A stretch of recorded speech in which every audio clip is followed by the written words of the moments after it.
YouTube پر کسی نے ایک ویڈیو اپلوڈ کی تھی جس میں ایک سیاہ فام بروکلین کے ایک نسبتاً پسماندہ حصے میں ایک پاس سے گزرنے والی گاڑی سے یکدم نکلنے والے دو سفید فام لوگوں سے لڑتا نظر آیا تھا۔ ان سفید فاموں کے ہاتھوں میں موجود ریوالور سے بچنے کی کوشش کرتا، انہیں چھینتا اور ان پر فائر کرنے کے بعد ان میں سے ایک کے ہاتھوں گولی کھا کر گرتا نظر آیا تھا۔ پھر ان دونوں افراد کا اسے بے رحمی سے گھسیٹ کر گاڑی میں تقریباً پھینکنے والے انداز میں گرایا جانا بھی اس ویڈیو میں تھا۔ ویڈیو سیل فون سے نہیں، اس بلڈنگ میں رہنے والے ایک سیاہ فام نوعمر بچے نے ہینڈی کیم سے بنائی تھی، جو اتفاقاً اس جگہ سے بالکل قریب ایک بلڈنگ کی دوسری منزل کی کھڑکی سے ایک اسکول پروجیکٹ کے سلسلے میں ایک ویڈیو شوٹ کر رہا تھا۔ اس بچے نے ویڈیو شوٹ کرتے ہوئے بھی چلا چلا کر ان دونوں افراد کو سیاہ فام کو کھینچ کر گاڑی میں ڈالنے سے روکنے کی کوشش کی تھی، لیکن اس کوشش میں ناکامی کے بعد اس نے اس گاڑی کی نمبر پلیٹ کو زوم کر کے ریکارڈ کیا تھا۔ پولیس کو ویڈیو دینے سے پہلے اس نے وہ ویڈیو سیاہ فاموں کے ساتھ امریکہ میں ہونے والی زیادتیوں پر مبنی ایک ویب سائٹ پر منتقل کی تھی، اور اس ویب سائٹ سے اسے یوٹیوب پر اگلے 12 گھنٹوں میں وہ ویڈیو یوٹیوب پر دستیاب ہو گئی تھی۔ اس پر بے شمار لوگوں نے رد عمل کا اظہار کیا تھا اور ہزاروں ملامتی تبصرے اور سفید فاموں کے لیے گالیاں۔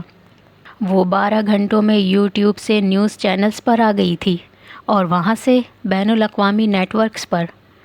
پیٹرس ایباکا کو پہچاننا مشکل نہیں تھا، وہ بہت جلد پہچانا گیا تھا۔ پولیس اس جگہ سے قریبی اسپتال میں بھی پہنچ گئی تھی، جہاں وہ ایجنٹس ایباکا کی زندگی بچانے کے لیے فوری طبی امداد دلانے گئے تھے، اور اسپتال کی انتظامیہ کو یہ بھی پتہ تھا کہ وہ ایک اسپیشل مریض تھا جسے CIA کے 2 ایجنٹس لے کر آئے تھے اور اس کی حالت کچھ بہتر ہونے پر سرجری کے فوراً بعد وہاں سے لے گئے تھے۔ NYPD نے CIA سے رابطہ کیا تھا اور انہیں یہ بھی پتہ چل گیا تھا کہ ایباکا کو فوری طور پر واشنگٹن منتقل کر دیا گیا تھا اور وہ وہاں مر چکا تھا۔ CIA اب سر پیٹ رہی تھی کہ وہ میڈیا پر پیٹرس ایباکا کے ایک حادثے میں زخمی ہو کر اسپتال جانے والی خبر کو کیسے درست ثابت کرتی۔ پیٹرس ایباکا کے ایکسیڈنٹ میں شدید زخمی ہونے کی خبر میڈیا پر چلانا ان کی ایسی حکمت عملی تھی جو اب ان کے گلے کی ہڈی بن گئی تھی۔ طوفان یوٹیوب پر کیا مچا تھا؟ طوفان تو وہ تھا جو CIA ہیڈ کوارٹرز میں آیا تھا۔ ایک آسان ترین سمجھا جانے والا آپریشن CIA کے منہ پر ذلت اور بدنامی تھوپنے والا تھا۔ ساتھ امریکن گورنمنٹ اور ورلڈ بینک بھی پھنسنے والے تھے، اور فی الحال CNN کو اس مصیبت سے نجات دلانا تو ایک طرف، اس پر قابو پانے کا بھی کوئی طریقہ سمجھ میں نہیں آ رہا تھا۔ کبھی کبھی انسان کو اس کی بے وقوفی نہیں، اس کی ضرورت سے زیادہ چالاکی لے ڈوبتی ہے۔ CIA کے ساتھ بھی یہی ہوا تھا۔ ایک تیر سے 2 شکار کرتے کرتے وہ اپنی کمان ہی توڑوا بیٹھے تھے۔ انہوں نے پیٹرس کو نیو یارک کے اسی ہاسپٹل میں چھوڑ دیا ہوتا تو ان کی بچت ہو جاتی۔ وہ اسے کسی حادثے کا زخمی دکھا کر اس سے جان چھڑانا چاہتے تھے، اور یہ کام وہ واشنگٹن میں کرنا نہیں چاہتے تھے جہاں سالار سکندر تھا۔ اور اس دن واشنگٹن میں صرف ایک حادثہ ہوا تھا جس کا ایک زخمی پیٹرس ایباکا کو ظاہر کر کے دونوں کا تبادلہ کیا گیا تھا۔ اسپتال کی انتظامیہ کو ایباکا کے حوالے سے معلومات تھی، بالکل نیو یارک کے اس اسپتال کی طرح جہاں ایباکا کو پہلی بار لے جایا گیا تھا۔ اس کی حالت مسلسل بگڑ رہی تھی، اور CIA سرجری کے بعد اسپتال سے اسے اپنے ٹھکانے پر لے جا کر بھی اس سے کوئی کام کی بات نہیں پوچھ سکی تھی۔ تو اب انہیں اس سے وہ آخری کام لینا تھا جس کے لیے وہ اسے واشنگٹن پہنچایا گیا تھا، اور جس کے لیے نیوز چینلز پر بار بار اس حادثے کے زخمیوں اور مرنے والے کے نہ صرف نام چلائے گئے تھے بلکہ ان کی پاسپورٹ سائز کی تصویریں بھی۔ CIA کو یقین تھا کہ نیوز چینلز پر چلنے والی یہ خبر سالار سکندر کے علم میں ضرور آئے گی، اور انہیں یہ بھی یقین تھا کہ جس طرح کی قربت ان دونوں کی حالیہ کچھ عرصے میں رہی تھی وہ متقاضی تھی کہ سالار اس سے ملنے ضرور جاتا۔ اندازے درست ثابت ہو رہے تھے۔ وہ خبر سالار نے دیکھ بھی لی تھی اور وہ فوری طور پر اس سے ملنے بھی چلا گیا تھا۔ اگر کسی طرح وہ خبر اس کے علم میں نہ آتی یا وہ اس سے ملنے نہ جاتا، تب CIA والے اسپتال کے ذریعے اس سے رابطہ کرتے اور کہتے کہ پیٹرس ایباکا کی آخری خواہش ہے کہ وہ سالار سکندر سے ملنا چاہتا ہے، لیکن انہیں پلان بی کی ضرورت نہیں پڑی تھی۔ سالار ایباکا کو دیکھنے چلا گیا تھا اور اسپتال میں آنے جانے میں اسے تقریباً 2 گھنٹے لگے تھے، اور CIA کو اتنا ہی وقت چاہیے تھا اس کے کمرے سے لیپ ٹاپ سمیت ہر اس چیز کا صفایا کرنے کے لیے جسے وہ کام کی سمجھتے تھے۔ سالار کو کسی اور کام کے لیے کمرے سے اتنی دیر تک باہر رکھنا ان کے لیے مشکل تھا کہ وہ اپنا لیپ ٹاپ تو ساتھ رکھتا تھا، لیکن اسپتال جاتے ہوئے انہیں توقع تھی وہ سب کچھ وہیں چھوڑ کر جائے گا۔ سب کچھ ویسے ہی ہوا تھا جیسے ان کا پلان تھا، لیکن نتیجہ وہ نہیں نکلا تھا جس کی انہیں توقع تھی۔ وہ ویڈیو انہیں لے ڈوبی تھی۔ کوئی بھی اس ویڈیو میں نظر آنے والے چہرے کے نقوش کو بھول نہیں سکتا تھا، وہ اتنے واضح تھے، اور اس ویڈیو میں دوسری سب سے نمایاں چیز وہ وقت اور تاریخ تھی جو اسکرین پر نیچے آ رہی تھی۔ وہ اس پیٹرس ایباکا کی شناخت نہیں بدل سکتے تھے، اور وہ واشنگٹن کے اسپتال میں بظاہر حادثے میں زخمی ہو کر آنے اور مرنے والے ایباکا کی شناخت بھی نہیں بدل سکتے تھے۔ وہ نیوز چینلز پر ایباکا کی تصویریں نہ چلوا چکے ہوتے اس حادثے کے فوراً بعد شدید زخمی افراد کے طور پر، تو شاید CIA یہی کرتی اور ایباکا کو واشنگٹن کے اس اسپتال سے فوری طور پر واپس نیو یارک منتقل کر دیا جاتا۔ لیکن وہ ایک غلطی کے بعد دوسری نہیں، تیسری اور چوتھی بھی غلطی کر بیٹھے تھے۔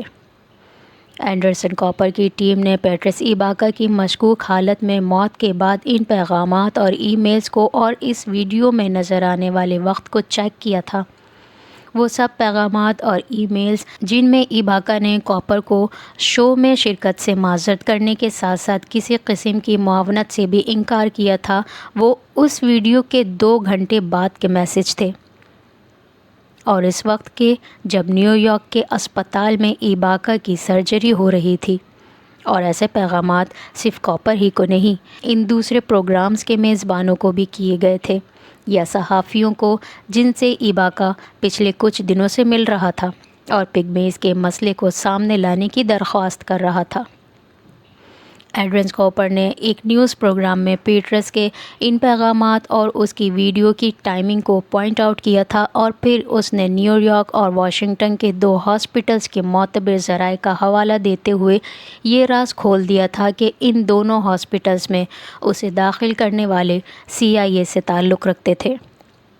پیٹرس ایباکا کی موت کی وجہ کیا ہو سکتی تھی، کون اسے مار سکتا تھا اور کیوں مار سکتا تھا، اس کو صرف وہ شخص بتا سکتا تھا جس کا نام ایباکا کوپر کے سامنے کئی بار لے چکا تھا، جو واشنگٹن میں اس سے ملنے کے لیے آنے والا واحد ملاقاتی تھا، اور جس نے اپنی شناخت ایباکا کے رشتہ دار کے طور پر ظاہر کی تھی۔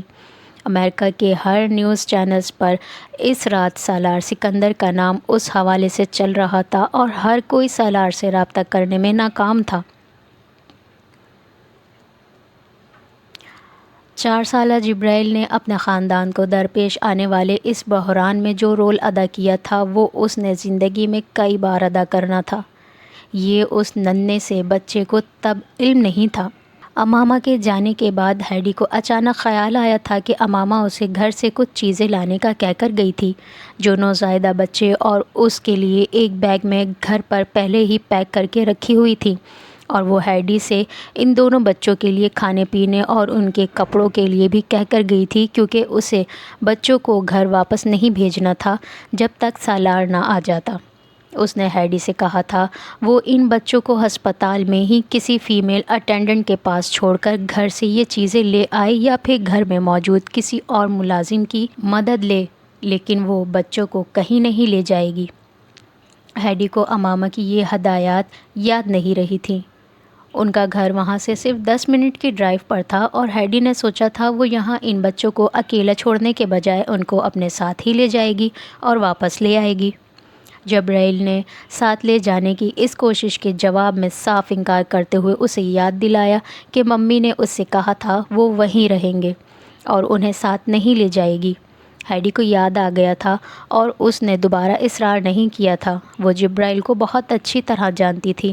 4 سال کی عمر میں بھی وہ کسی طوطے کی طرح ماں باپ کی باتیں رٹ کر پھر وہی کرتا تھا، اور مجال تھی کہ وہ کسی دوسرے کی باتوں میں آ کر امامہ یا سالار کی طرف سے ملنے والی ہدایات کو فراموش کر دیتا۔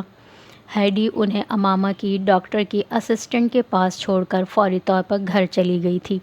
اس کی عدم موجودگی میں انایا کو نیند آنے لگی تھی۔ ڈاکٹر کی اسسٹنٹ نے نیند میں جھولتی ہوئی 2 سال کی اس بچی کو اٹھا کر ایک بینچ پر لٹانے کی کوشش کی اور جبرائیل نے اسے روک دیا۔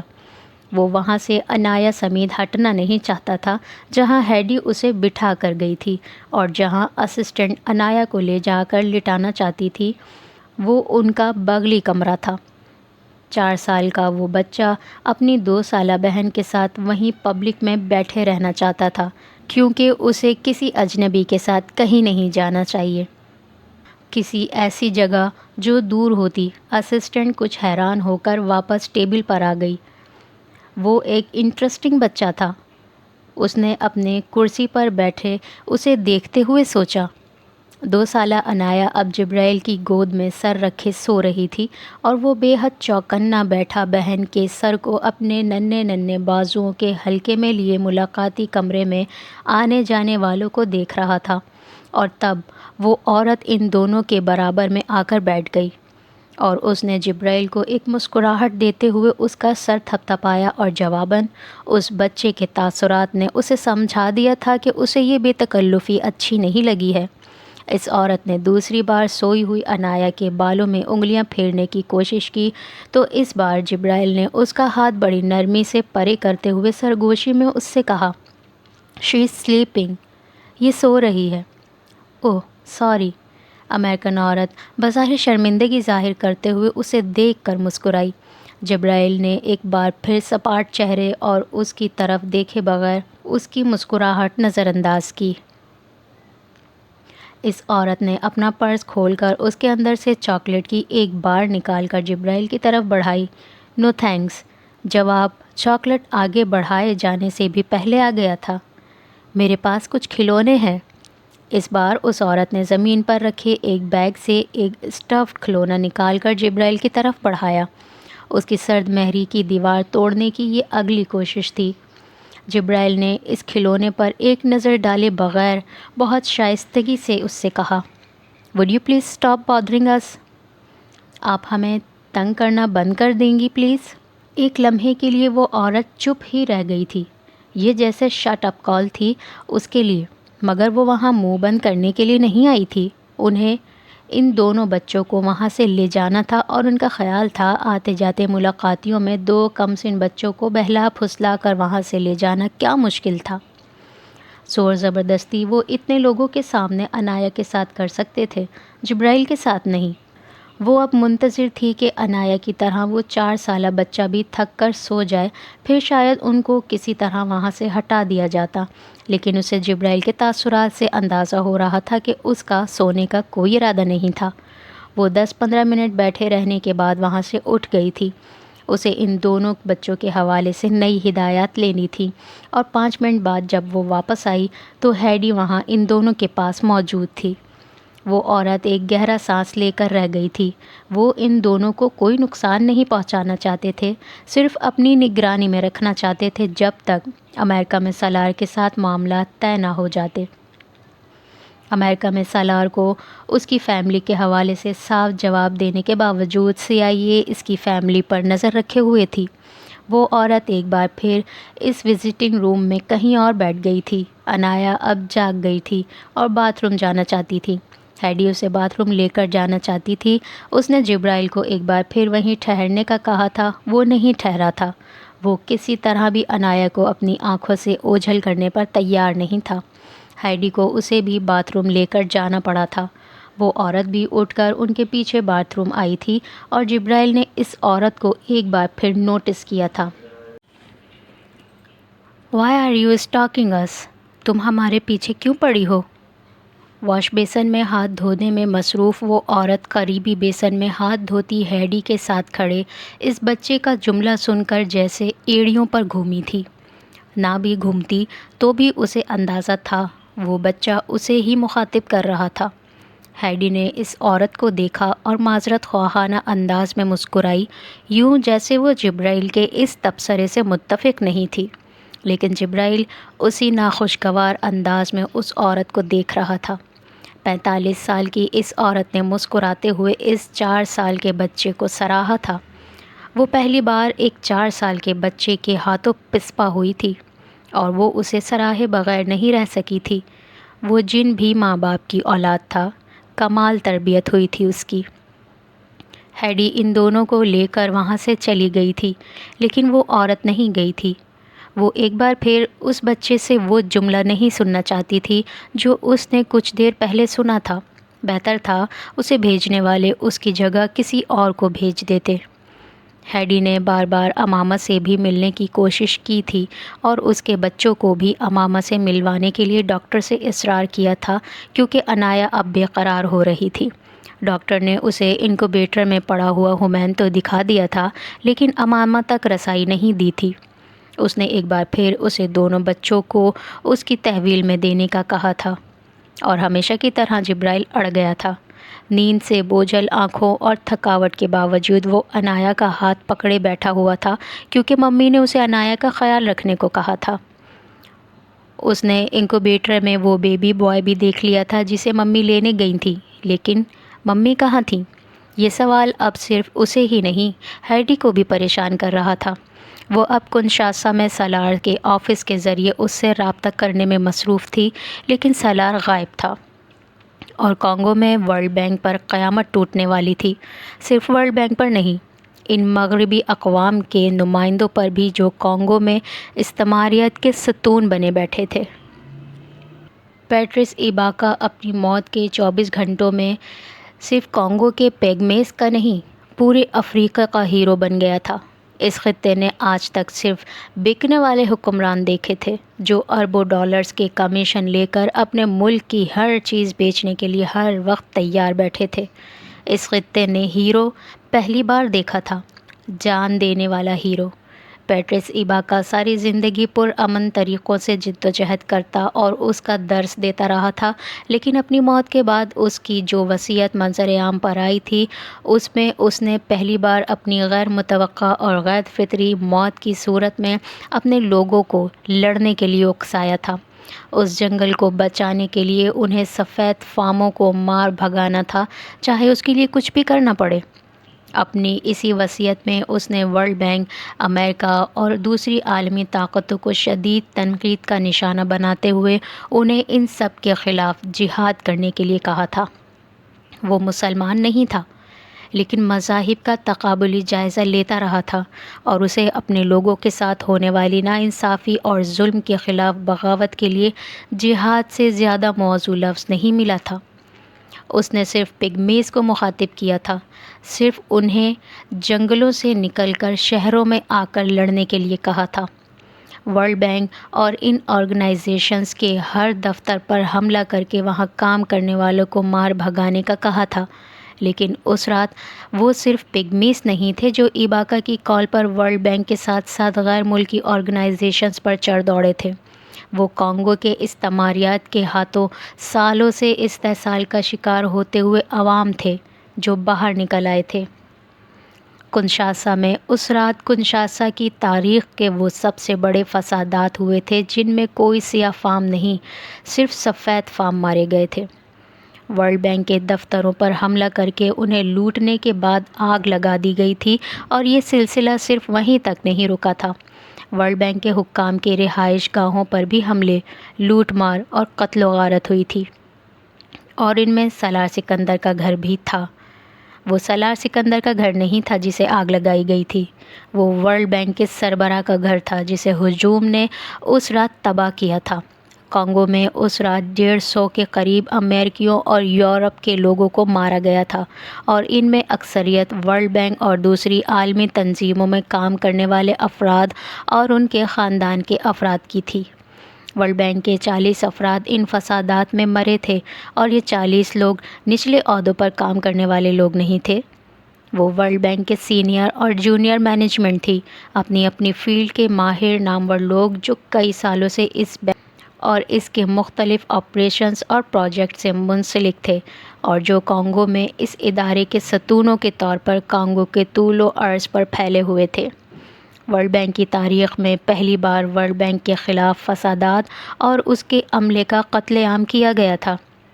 اس سے پہلے دنیا میں ورلڈ بینک کے افسران کو صرف انڈے ٹماٹر مار کر یا ان کے چہروں اور کپڑوں پر سرخ رنگ پھینک کر احتجاج کیا جاتا رہا تھا، اور وہ احتجاج کسی اثر اور تبدیلی کے بغیر ختم ہو جاتا تھا۔ وہ مہذب دنیا میں رہنے والوں کا احتجاج تھا۔ یہ اس غیر مہذب دنیا میں رہنے والوں کا احتجاج تھا جنہیں مہذب دنیا انسانوں سے کم تر سمجھتی تھی۔ اسٹیٹ ڈپارٹمنٹ، ورلڈ بینک اور CIA ہیڈ کوارٹرز میں آپریشن روم کی دیواروں پر لگی اسکرینوں پر تینوں اداروں کے سینئر حکام صرف دم سادے بے بسی کے ساتھ کانگو کے مختلف علاقوں میں ہونے والے ان فسادات کے مناظر کو دیکھ رہے تھے۔ ان کو بچانے کی کوششیں ہو رہی تھیں، لیکن فوری طور پر کوئی بھی کانگو کے ان فسادات میں عملی طور پر نہیں کود سکتا تھا۔ وہ زیادہ نقصان دہ ہوتا، ورلڈ بینک اور دوسرے اداروں کا جو جانی اور مالی نقصان ہوا تھا وہ پورا کر لیا جاتا، لیکن جو ساکھ اور نام ڈوبا تھا اسے بحال کرنے کے لیے کوئی معجزہ چاہیے تھا۔ ان فسادات کے آغاز سے بالکل پہلے اینڈرسن کوپر نے پیٹرس ایباکا کے ساتھ ہونے والے اس آف کیمرہ سیشن کو اپنے پروگرام میں چلا دیا تھا۔ تب تک اسے یہ اندازہ نہیں تھا کہ اس رات کانگو میں کیا ہونے والا تھا۔ اگر اسے یا CIA کو اس کا رتی بھر بھی اندازہ ہوتا تو وہ ٹیپ شدہ چیزیں بھی نہیں چلتیں۔ اس آف کیمرہ سیشن میں پیٹرس ایباکا نے امریکہ اور ورلڈ بینک پر شدید تنقید کرتے ہوئے انہیں گدھ اور ڈاکو قرار دیا تھا جو کانگو کو نوچ نوچ کر کھا رہے تھے، اور کوئی ان کا ہاتھ روک نہیں پا رہا تھا۔ پیٹرس ایباکا کا وہ آخری انٹرویو افریقہ میں لوگوں نے اسٹیڈیم اور چوکوں پر روتے ہوئے بڑی اسکرینوں پر سنا تھا۔ وہ اس کی گفتگو میں ورلڈ بینک کے صرف ایک عہدیدار کی تعریف تھی جو ورلڈ بینک کو اس پروجیکٹ کی انکوائری پر مجبور کر رہا تھا، اور ایسا نہ کرنے کی صورت میں وہ اس پروجیکٹ اور ورلڈ بینک کو چھوڑ دینا چاہتا تھا۔ پیٹرس ایباکا نے اس انٹرویو میں پہلی بار اپنی زندگی کو لاحق خطرات کی بھی بات کی تھی، اور یہ بھی کہا تھا کہ وہ طاقتیں جو اسے مار ڈالنا چاہتی ہیں وہ سالار سکندر کو بھی مار ڈالیں گی۔ سالار سکندر کا نام پیٹرس ایباکا کے بعد ایک رات میں افریقہ میں زبان زد عام ہو گیا تھا۔ افریقہ میں ویسی شہرت اور ویسا تعارف پہلی بار کسی غیر ملکی کو نصیب ہوا تھا۔ میرے بچے کہاں ہیں؟ اماما نے اٹینڈنٹ کی شکل دیکھتے ہی ہوش و حواس سنبھالنے کے بعد سب سے پہلا سوال یہی کیا تھا۔ وہ کچھ دیر میں آپ کے پاس آ جائیں گے، آپ کو فوری طور پر اس ہاسپٹل سے کہیں منتقل کرنا ہے، اٹینڈنٹ نے بے حد مؤدب انداز میں اس سے کہا تھا۔ اماما نے بستر سے اٹھنے کی کوشش کی تھی اور بے اختیار کرراہ کر رہ گئی تھی۔ زخم والی جگہ اب سن نہیں رہی تھی۔ اسے لگا تھا جیسے کوئی خنجر کسی نے یکدم اس کے پیٹ کے نچلے حصے میں گھونپا تھا۔ اٹینڈنٹ نے جلدی سے آگے بڑھ کر اسے واپس لٹانے میں مدد کی، اور اسے لٹانے کے بعد سائڈ ٹیبل پر رکھی ہوئی اس ٹرے میں سے ایک انجیکشن اٹھا کر سرنج میں بھرنا شروع کیا جو وہ لائی تھی۔ مجھے کوئی انجیکشن نہیں لگوانا، مجھے اپنے بچوں کو دیکھنا ہے، اماما نے بے حد ترشی سے اس سے کہا تھا۔ یہ آپ کی تکلیف کم کر دے گا، آپ کی حالت ابھی ٹھیک نہیں ہے، اٹینڈنٹ نے کہتے ہوئے گلوکوز کی بوتل میں سرنج کی سوئی گھونپ دی۔ اماما نے اپنے ہاتھ کی پشت پر ٹیپ کے ساتھ چپکائی ہوئی سرنج نکال دی۔ مجھے فی الحال کسی میڈیسن کی ضرورت نہیں ہے، مجھے اپنے بچوں سے ملنا ہے اور اپنے شوہر سے بات کرنی ہے۔ وہ اس بار زخم کی تکلیف کو نظر انداز کرتے ہوئے اٹھ بیٹھی تھی، اور اس نے اٹینڈنٹ کا ہاتھ بھی جھٹک دیا تھا۔ وہ اٹینڈنٹ کچھ دیر چپ کھڑی رہی، پھر وہ خاموشی سے کمرے سے نکل گئی تھی۔ اس کی واپسی آدھے گھنٹے کے بعد ہیڈی، جبرائیل اور انایا کے ساتھ ہوئی تھی۔ کمرے کا دروازہ کھلتے ہی، ماں پر پہلی نظر پڑتے ہی جبرائیل اور انایا شور مچاتے ہوئے اس کی طرف آئے تھے اور اس کے بستر پر چڑھ کر اس سے لپٹ گئے تھے۔ وہ 1.5 دن کے بعد ماں کو دیکھ رہے تھے۔ ہیڈی بھی بے اختیار لپک کر اس کے پاس آئی تھی، 1.5 دن سے امامہ کو نہ دیکھنے پر اور ڈاکٹرز کی بار بار کی لیت و لال پر امامہ کے حوالے سے اس کے ذہن میں عجیب و غریب وہم آ رہے تھے، اور اب امامہ کو بخیریت دیکھ کر وہ بھی جذباتی ہوئے بغیر نہ رہ سکی تھی۔ تم نے سالار کو اطلاع دی؟ امامہ نے ہیڈی کو دیکھتے ہی اس سے پوچھا تھا۔ میں کل سے ان سے رابطہ کرنے کی کوشش کر رہی ہوں لیکن ان کا نمبر نہیں مل رہا۔ میں نے ان کے آفس اسٹاف سے بھی رابطہ کیا ہے لیکن وہ کہہ رہے ہیں کہ سالار صاحب کے ساتھ ان کا بھی رابطہ نہیں ہو رہا۔ امامہ کے دماغ کو ایک جھٹکا لگا تھا۔ وہ ہیڈی کا پہلا جملہ تھا جس نے اسے چونکایا تھا۔ کل؟ وہ بڑبڑائی۔ آج کیا تاریخ ہے؟ اس نے ہیڈی سے پوچھا، اور ہیڈی نے جو تاریخ بتائی وہ اس دن کی نہیں تھی جس دن وہ ہاسپٹل میں آئی تھی۔ وہ پچھلی دوپہر کو ہاسپٹل آئی تھی اور اس وقت اگلی رات ہو چکی تھی۔ اسے یقین نہیں آ رہا تھا وہ اتنے لمبے عرصے تک خواب آور ادویات کے زیر اثر رکھی گئی تھی، اور کل سے سالار سے کوئی رابطہ نہیں کیا تھا۔ وہ امریکہ تو کل ہی پہنچ چکا تھا، پھر اس سے رابطہ کیوں نہیں ہو رہا تھا؟ اس نے ہیڈی سے اپنا بیگ لے کر اس میں سے فون نکال کر اس پر کال کی کوشش کی۔ اٹینڈنٹ نے اسے بتایا کہ ہاسپٹل میں اس حصے میں سگنلز نہیں آتے تھے۔ وہ اس کا منہ دیکھ کر رہ گئی تھی۔ اپنے سیل فون پر اس نے سب چیٹ ایپس اور ٹیکسٹ میسیجز چیک کر لیے تھے۔ کل سے آج تک اس میں کچھ بھی نہیں تھا، اس وقت سے لے کر جب وہ ہاسپٹل آئی تھی اب تک۔ بے حد تشویش لاحق ہونے کے باوجود امامہ نے یہی سمجھا تھا کہ ہاسپٹل میں سگنلز کے ایشوز کی وجہ سے وہ کوئی کال یا ٹیکسٹ ریسیو نہیں کر سکی۔ اس سے پہلے کہ وہ ہیڈی سے کچھ اور پوچھتی، ہیڈی نے اسے کانگو میں ہونے والے فسادات کے بارے میں بتایا تھا، اور ساتھ یہ بھی کہ گومبے میں ان کے گھر پر بھی حملہ کیا گیا تھا۔ امامہ سکتے میں رہ گئی تھی۔ ہیڈی کے پاس تفصیلات نہیں تھیں کیونکہ وہ ایک بار ہاسپٹل سے نکلنے کے بعد دوبارہ بچوں کو چھوڑ کر کہیں نہیں گئی تھی۔ اس کے پاس جو بھی خبریں تھیں وہ اس کے خاندان کے افراد کی طرف سے فون پر ملی تھیں یا پھر ہاسپٹل میں لگے ٹی وی سیٹ پر نشر ہونے والی نیوز سے۔ یہ وہ لمحہ تھا جب امامہ کو پہلی بار سالار کے حوالے سے بے قراری ہوئی تھی۔ پیٹرس ایباکا مارا گیا تھا تو سالار کہاں تھا؟ وہ بھی تو واشنگٹن میں تھا۔ ہیڈی نے اسے نیوز چینلز پر چلنے والی ساری خبریں بتائی تھیں۔ پیٹرس ایباکا کیسے مارا گیا اور کیسے اس کی موت سامنے آئی۔ اس سے آخری بار ملنے کے لیے جانے والا شخص سالار سکندر تھا، اور سالار سکندر اس وقت سے غائب تھا۔ امامہ کے ہاتھ کانپنے لگے تھے۔ اس کا خیال تھا اسے دنیا میں سب سے زیادہ محبت جبرائیل سے تھی، پھر عنایا سے، پھر اپنی اس اولاد سے جس کو ایک دن پہلے اس نے پہلی بار دیکھا تھا۔ لیکن اب جب سالار یکدم اس کی زندگی سے کچھ دیر کے لیے عجیب طرح سے غائب ہوا تھا تو اس کے اوسان خطا ہونے لگے تھے۔ وہ جبرائیل اور عنایا کو اسی طرح بستر پر چھوڑ کر درد سے بے حال ہوتے ہوئے بھی لڑکھڑاتے قدموں سے فون لیے کمرے سے باہر نکل آئی تھی۔ اسے ہاسپٹل میں اس جگہ جانا تھا جہاں سے وہ کال کر سکتی اور اس سے بات کر سکتی۔ اسے اس گھر کے تباہ برباد ہونے کا بھی خیال نہیں آیا تھا جس میں ہونے والی لوٹ مار کے بارے میں ہیڈی نے اسے کچھ دیر پہلے بتایا تھا۔ گھر، بچے، سب کچھ یکدم اس ایک شخص کے سامنے بے معنی ہو گیا تھا جو اس کا سائبان تھا، جو زندگی کی دھوپ میں اس کے لیے تب چھاؤ بنا تھا جب اس کا وجود حدت سے جھلس رہا تھا۔ پاؤں آبلہ پا ہو گئے تھے۔ اٹینڈنٹ اور ہیڈی نے اسے روکنے اور پیچھے آنے کی کوشش کی، وہ نہیں رکی۔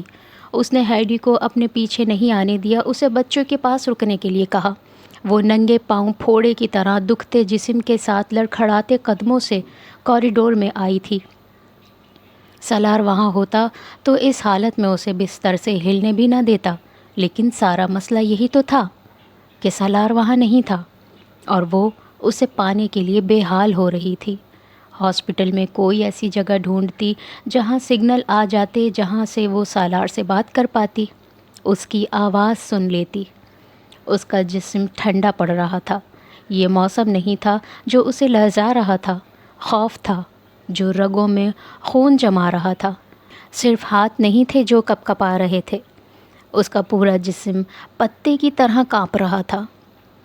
آپ کے شوہر بالکل ٹھیک ہیں، میں تھوڑی دیر میں ان سے آپ کی بات کرواتی ہوں۔